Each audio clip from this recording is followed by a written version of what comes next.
بەهۆی کاری کۆمپانیا حیزبیەکانەوە لە ساڵێکدا زیاتر لە 7 ملیار دیناری داهاتی هەرێم بەهەدەر دراوە. لە دوای زیاتر لە 5 مانگ لە دەرچوونی بڕیاری سزادانیان کە سوکاری دەستگیرکراوانی بادینان سەردانی سزادراوەکانیان کرد. حکوومەتی عێراق 3 ملیار دۆلار بۆ کۆنتڕۆڵکردنی بەرزبوونەوەی نرخی دۆلار تەرخان دەکات. ساڵتان لەبێتوەم کاتتان باش، هەواڵی ڕۆژتان پێشکەش دەکەم. لە گوندێکی نزیک قەڵاتجێ ئۆتۆمبیلێک کرای ئامان چوو بۆ هۆیشەوە سەرجەم سەرنشینەکانی گیانیان لەدەستدا. بەکرباییس قایمقامی قەزای پشدەر بە شارپرێسی ڕاگەیاند. دوانی وەڕۆی ئەمڕۆ بەهۆی بردومانێکەوە ئۆتۆمبیلێک کراوەتە ئامانج کە 4 کەسی تێدا بۆ و هەر چواریان گیانیان لەدەستداوە. ئاماژەی بە ئەوەش کرد بردومانەکە لە نێوان گوندی گیرە و کانیلان لە نزیک مەرزی کێلەی سەربا ناحیەی هەڵشۆ بووە و بەهۆیەوە ئاگرێکی زۆریش کەوتوەتەوە. وتیشی تەرمی ئەو 4 کەسە گواستراوەتەوە بۆ پزیشکی دادوەری و تاوکو ئێستا ناسنامەیان دیار نییە. لەلایەکی دیکەوە سەرچاوەیەک لە پۆلیسی قەزای پشدەر بە شارپرێسی ڕاگەیاند گومان دەکرێت ئەو ئۆتۆمبیلە چەند گەریلایەکی پەکەکەی تێدا بوو بێت و سەرجەمیان گیانیان لەدەستداوە. بەڵام تاوکو ئێستا لێکۆڵینەوەکان تەواو نەبوون کە دروست ئەو ئۆتۆمبیلە هی پەکەکە بووە و تورکیا بۆرجومانی کردووە یاخود نا. لە دوای زیاتر لە 5 مانگ لە دەرچوونی بڕیاری سزادانیان کە سوکاری دەستگیرکراوانی بادینان سەردانی سزادراوەکانیان کرد. هەرێم ڕەفعاتیەکێک لە پارێزەرانی کەیسی سزادراوانی بادینان لە کۆنگرێکی ڕۆژنامەوانیدا ئاماژەی بەوە کرد بە هەوڵی سەرۆکی پەرلەمانی کوردستان توانراوە کە سوکاری سزادراوان بچنە زیندان و لە ئاسایشی گشتی هەولێر چاویان بە سزادراوەکانیان بکەوێت. پارێزەری کەیسەکە و تیشی سزادراوان پەیامی سپاسگوزاریان بۆ سەرجەم کەناڵەکانی ڕاگەیاندن ناردووە کە لەو ماوەیەدا بەردەوام کاریان لەسەر دۆسیەکە کردووە. ئەوەش لە کاتێکدایە بەپێی زانیاریەکانی شارپرێس لە چەند ڕۆژی ڕابردوودا ڕێواز فایق سەرۆکی پەرلەمانی کوردستان بۆ ماوەی چەند کاتژمێرێک دەستگیرکراوانی بادینان و سزادراوانی بینیوە و گفتوگۆی لەگەڵ کردوون.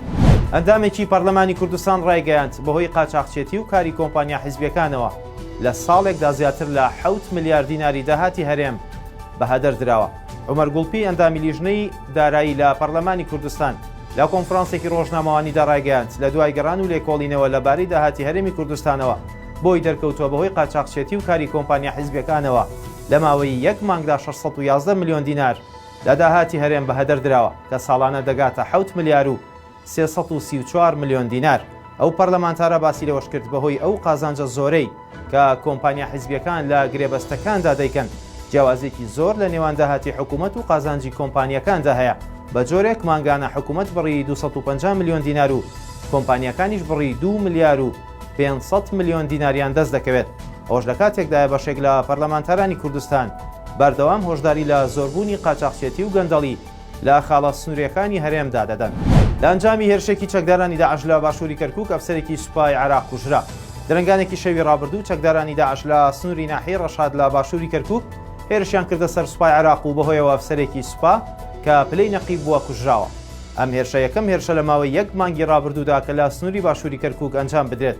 ئەوش لە کاتێکدایە لا چەند ڕۆژی ڕابردوودا بەرپرسی مەڵبەندی کەرکووکی یەکێتی ڕایگەیاند نەبوونی کورد لە ناو هێزانامنیەکانی ئەو شارەدا دەبێتە هۆی زۆربوونی جم و جوڵەکانی داعش لە ناوچەکەدا. ئەندامێکی ئەنجومەنی نوێنەرانی عێراق ڕایگەیاند حکوومەتی عێراق 3 ملیار دۆلار بۆ کۆنتڕۆڵکردنی بەرزبوونەوەی نرخی دۆلار بەرامبەر بە دینار تەرخان دەکات. جەمال کۆچەر ئەندامی لیژنەی دارایی لە ئەنجومەنی نوێنەرانی عێراق بە میدیای عێراقی ڕاگەیاندووە بۆ ڕێگریکردن لە بەرزبوونەوەی نرخی دۆلار و هاوکات بەرزبوونەوەی نرخی کاڵا و شمەک.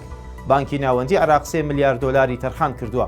بە وتەی ئەندامەکەی لیژنەی دارایی لە ئەنجومەنی نوێنەرانی عێراق بانکی ناوەندی ڕۆژانە 200 ملیۆن دۆلار دەفرۆشێت.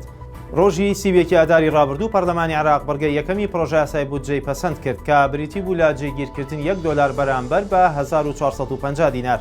لە سەرەتای ئەم مانگەشەوە نرخی دۆلار بە شێوەیەکی بەرچاو زیادی کرد بە جۆرێک 100 دۆلار گەیشتە 151,000 دینار. ڕۆژیەینی ڕابردووش بانکی ناوەندی عێراق لە ڕوونکردنەوەیەکدا جەختی کردەوە لەوەی دۆلار بەردەوام نابێت لە بەرزبوونەوە. فاتان لەگەڵ.